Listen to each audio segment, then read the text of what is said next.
dari pengacara, Pak Afandi Nasa Negara.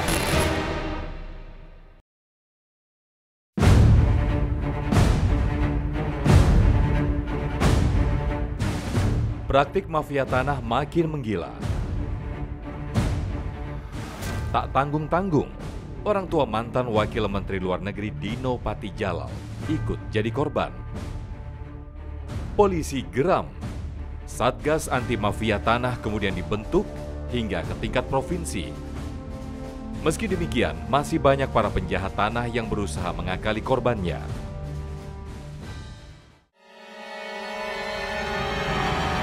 Di kota Tangerang ini misalnya, 45 hektar lahan milik warga dan PT Tangerang Matra Real Estate di Kelurahan Cipete dan Kunciran Jaya tiba-tiba berubah kepemilikan.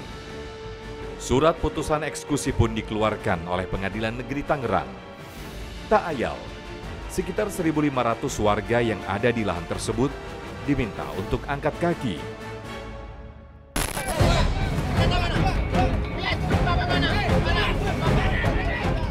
Warga yang tak terima kemudian melawan saat eksekusi lahan dilakukan.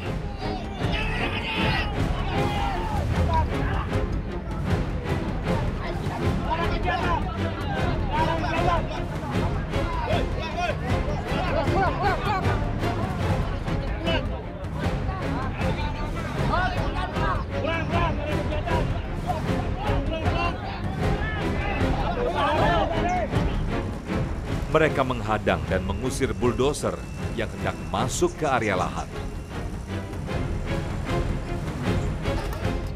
Rombongan eksekutor pun ikut diusir.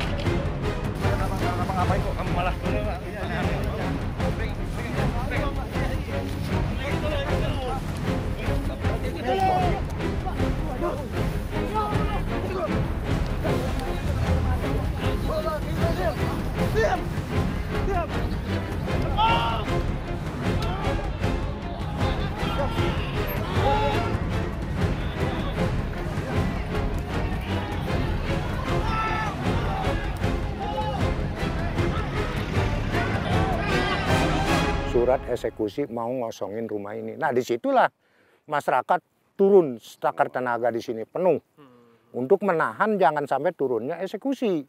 Karena masyarakat ini masih memiliki tanah ini. Kepemilikannya apa Pak Audit Pak warga? Girik adat. Girik ya? Girik ya? Ada sertifikat. Tapi sudah mulai ada yang udah sertifikat juga mungkin ada. Nah, kalau orang-orang yang sudah balik nama ya mungkin AJB lah gitu. Darmawan adalah orang yang disebut-sebut sebagai pemilik lahan seluas 45 hektar ini. Darmawan mulai dia mematok dari arah itu, pohon, terus ke sana, terus dia terus pokok pinggir rumah nono, terus minggir rumah nono, empat ada orang nono, terus dia patok sampai dekat danau. Nah, di pinggir danau ini dia mutar kemarin nih, terus nah di situ nyambung Cipete sebelah sana. Nah ini kunciran dia ambil nih. Nah ini berarti belah kesononya udah makan Cipete sebagian. Nah Cipete dia ambil sampailah ke sana ke pinggir jalan, jalan raya itu sampai ke sana. Nah kunciran dari sini sehingga sampai Cipetenya belah sono gitu. Jadi muter ke sono melongsoknya. Dua desa. Jadi jumlahnya yang dia masukkan ke dalam sertifikat dia itu ada 45 hektar.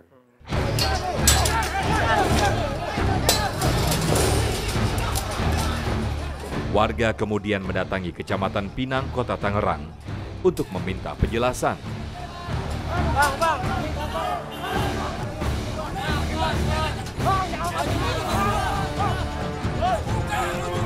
Tanggung jawab kami dari warga, tolong pihak institusi, tolong pemerintah kota bertanggung jawab mengenai insiden ini. Ini sudah malpraktek hukum, sudah menzalimi warga. tolong pihak kecamatan, tolong. Dari lurah, camat, terus Satpol PP segala macam. Mereka kan paling tidak memberikan informasi, Pak, bahwa nanti akan ada eksekusi. Wah, silakan aja. Tapi kan warga tidak dilibatkan sama sekali. Ini seperti senyap dan cepat banget gitu Pak. Iya, jadi sehingga kami marah.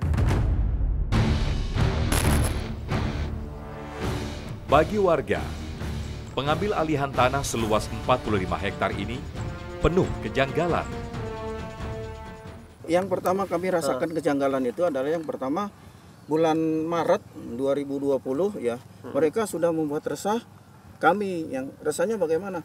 Patok yang sudah dimiliki PT dicabut sama dia. Oke. Dipatok punya dia gitu loh. Kejanggalan yang kedua, mereka itu telah membuat plang. Tanah ini merek tanah milik Darmawan.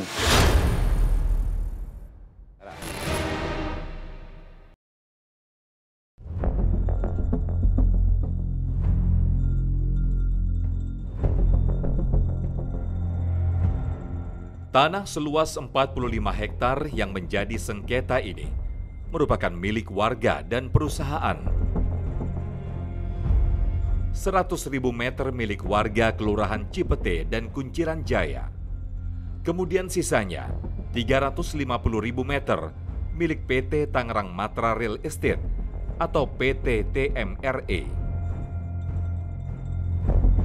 PT TMRE dan warga kemudian melaporkan kasus ini ke Polres Metro Tangerang Kota. Kami laporkan adanya penggunaan dokumen palsu, memasukkan keterangan palsu sebagaimana yang dimaksud di dalam pasal 266. Nah, itu kita laporkan.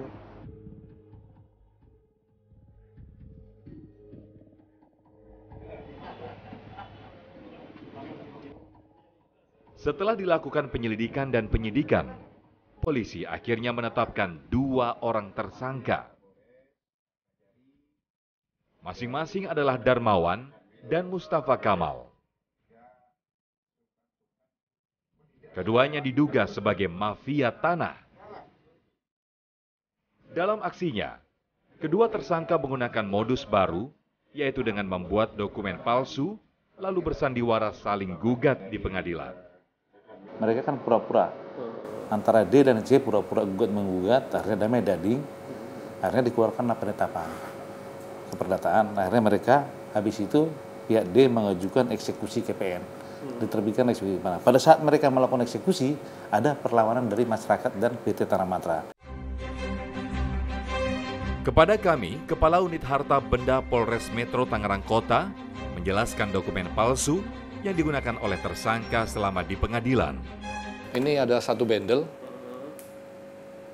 Ini nomor 1 sampai dengan nomor 9. Nomor SHGB-nya. SHGB ini sudah kami lakukan pengecekan. Dan ternyata ini tidak terdaftar. Tidak terdaftar di BPN. Tidak terdaftar. Setelah itu, kemudian dasar penerbitan ini kan ada SK-nya nih. Surat keputusan penerbitan SHGB nomor 1 sampai 9, yaitu SK nomor 67. Jadi ini pengecekan Darmawan atas SK 67 ke Kanwil BPN. Dijawab oleh Kanwil BPN bahwa jawabannya sebenarnya di sini tidak terdaftar, tapi oleh si DM dibuat terdaftar, sehingga beberapa alat bukti yang dipergunakan oleh kedua tersangka ini itu dokumen yang diduga tidak benar. Kami juga berkesempatan untuk mewawancarai para tersangka. Kepada kami, Darmawan mengaku ide gila ini muncul dari seorang pengacara bernama Avandi Natanegara yang kini buron. ide untuk menggugat itu sebenarnya gimana Pak? Dari pengacara. Dari pengacara? Iya. Pengacara yang disiapkan sama investor saya ini. Beberapa bulan kemudian kita mengajukan eksekusi. Karena pada waktu itu alasannya ini untuk proses pensertifikatan. Jadi di atas Pak Darmono masih ada orang lagi yang main masternya gitu. Yang nyuruh Pak Kamal untuk gugat itu yang nyuruh ada pengacara itu. Pengacara itu. Iya. Pengacara siapa? Pak Afandi Nata Negara. Sementara itu, tersangka Mustafa Kamal mengaku hanya ikut perintah Afandi. Afandi nelpon saya, besok tuh datang dari surat pengadilan katanya ya kan. Ikuti aja lah katanya ya kan. Nah gitu. Kemudian Bapak akhirnya digugat sama Darmawan. Mustafa pun tidak tahu tentang dokumen. Dia hanya diminta ikuti permainan dan dijanjikan tanah seluas 5 hektar dan uang sebesar 100 juta rupiah. SHGB itu Bapak dapat dari mana? Kan Bapak punya HGB, SHGB. Enggak. Oh enggak ya, SHGB bukan punya Bapak. Dari Afandi semuanya Pak, saya nggak pernah ngelihat, walaupun dinyatakan itu semua seolah-olah milik saya, tapi saya tidak tahu mana itu barangnya, dipegang terus tuh apa dari pertama sampai pengadilan, sampai balik lagi sampai eksekusi itu apa nggak pernah tahu. Setelah hari pertama itu damai selesai menyatakan itu dan yakin pulang, saya baru dipanggil sama Afandi. Masih di area pengadilan Pak, nah, di warung kopi apa itu. Ini uang kerohimannya 100 juta. Semua pengacara ada Pak, 5 orang ini pengacara sama ya orang kepercayaan Bapak lah. Terus Darmawan sendiri juga ada. Nah ini uang 100 juta Pak Kamal tolong bagi. Uang panas lah kata dia, dibagi. Jadi memang saya yang disuruh bagi Pak. Yang terbesar suruh Afandi lah. Afandi 25 juta.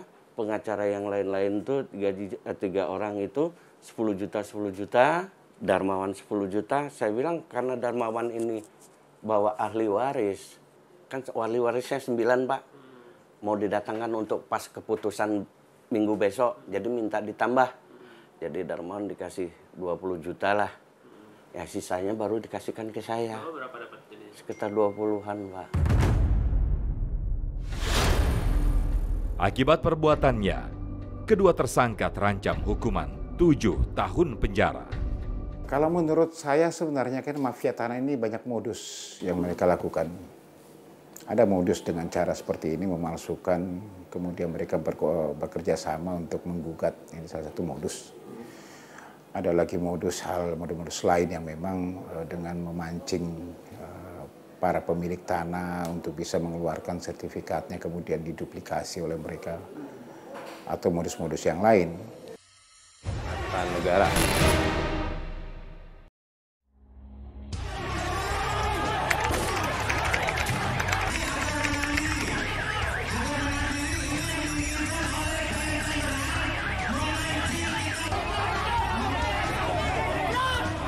Putusan pengadilan yang menyatakan tanah seluas 45 hektar menjadi milik Darmawan begitu merugikan warga. Sebagai bentuk perlawanan, warga pun menggelar aksi di depan kantor Pengadilan Negeri Tangerang. Mereka meminta pengadilan untuk meralat putusannya. Nah ini yang saya bingung sama pengadilan. Kok bisanya hasil musyawarah ini bisa diturunkan putusan eksekusi? Bukan perkara kan, dia bermusyawarah, kok minta putusan eksekusi itu diterima oleh ketua pengadilan. Nah itulah barangkali saya sebagai ketua LPM di sini, saya mohon kepada pihak pemerintah, khususnya polisi dan pengadilan, BPN, meralat putusan hasil eksekusi itu yang harus dicabut. Warga juga menilai Pengadilan Negeri Tangerang telah mengambil keputusan secara tergesa-gesa. Harusnya pelaksanaan eksekusi itu ada namanya tahap constatering, di mana pihak pengadilan melihat batas-batas lokasi mana yang akan dieksekusi. Dengan demikian juga memberikan kesempatan kepada warga ataupun orang atau pihak ketiga atau siapa saja yang berada di tempat eksekusi untuk mengetahui bahwa sedang berlangsungnya proses yang akan dieksekusi, objek akan dieksekusi. Sehingga dengan tidak adanya proses constatering menghilangkan kesempatan untuk warga mengajukan perlawanan karena batas waktu yang sangat singkat.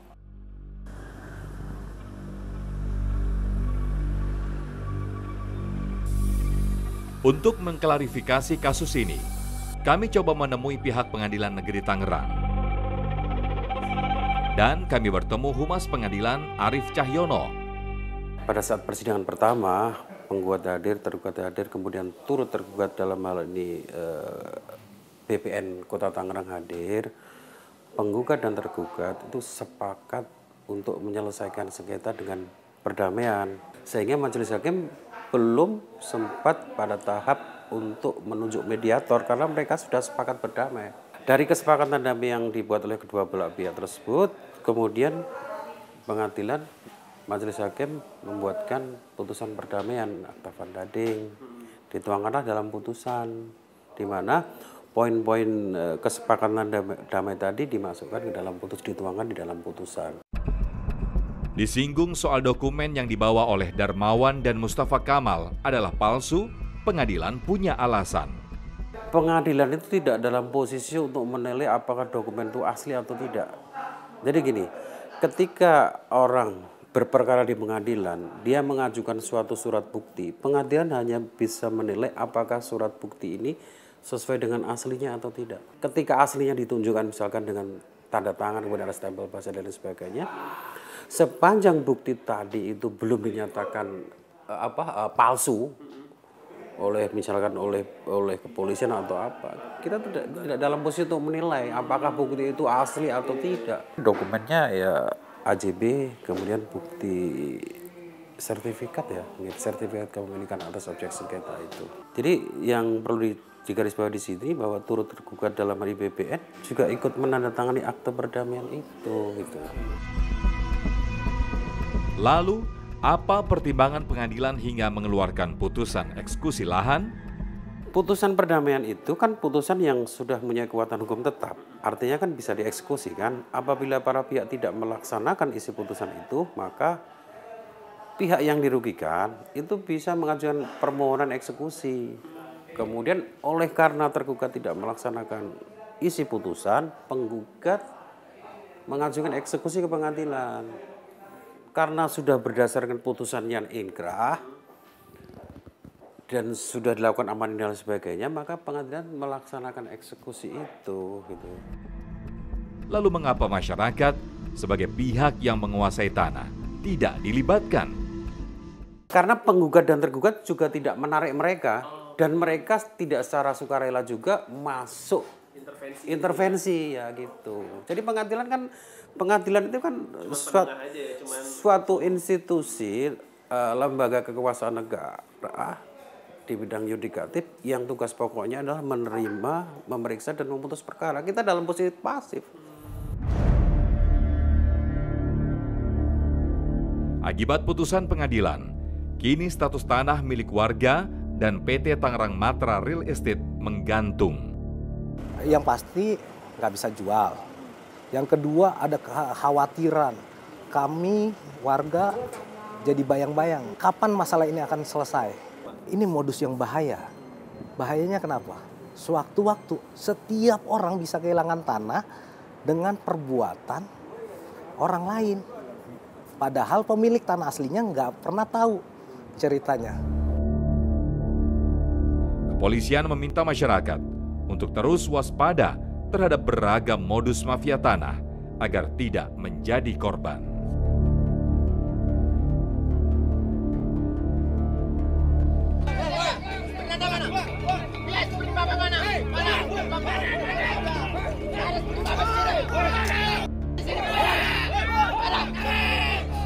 Ngapa-ngapain kok kamu malah aneh-aneh. Pegang.